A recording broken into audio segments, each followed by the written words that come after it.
Guys, it's Keith here from the Bobcat guy, and we're going to show you a house today that some friends of ours bought, and the sprinkler system's kind of messed up and they did some cheap work. So I'm not sure if it's a homeowner that did this or if it's a professional contractor, but I'll go through and I'll show you the stuff that we're fixing to make it right.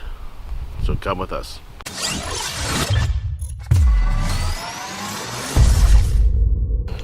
What's wrong? Did the pipe itself? No, they used a 3/4 inch swing joint, reduced it down to a freaking ½ inch. So anyways, we're fixing this up.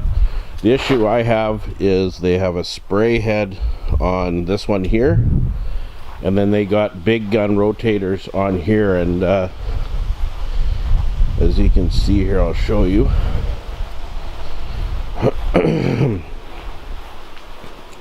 So right down here they got big gun rotators, and one thing you do not want to do, and this head here for instance sprays the house probably 4 or 5 feet into the house, and that's a no-no. And they put these heads on with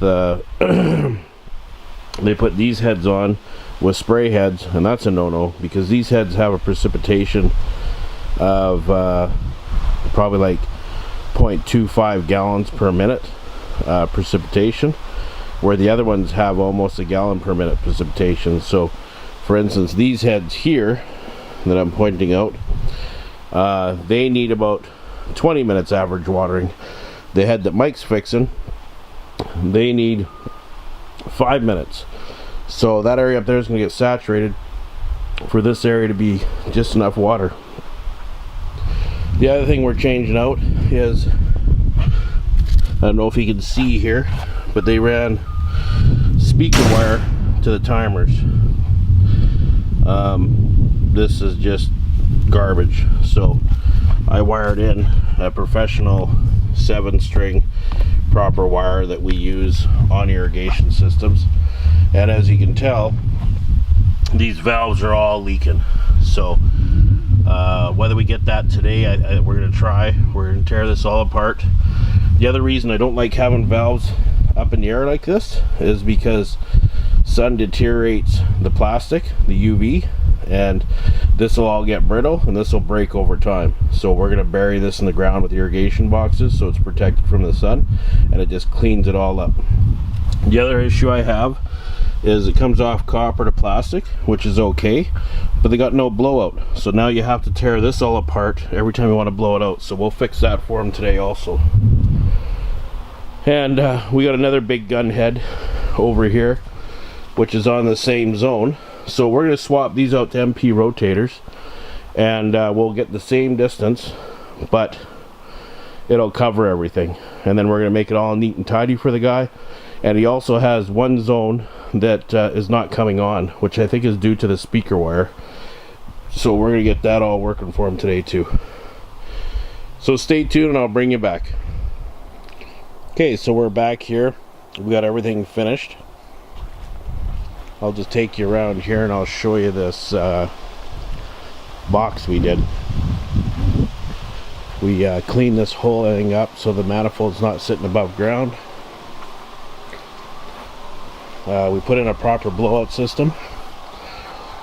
So I'll show you. You see how this is right here. We put a close off valve plus a tap also so you can blow it out.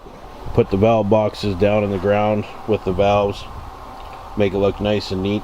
That way you're not having the sun deteriorate the valves and cracking with the UV. With them being buried, this is the way to have it. Cleans everything up, makes it look nicer. As you can see, we changed all this speaker wire to the proper coax. The homeowner here is gonna silicone all these boxes, so we didn't silicone that for him because he said he was gonna do it. Tucked it in behind the utility so it makes it look nice and neat. Grass will grow into this and it'll all look good.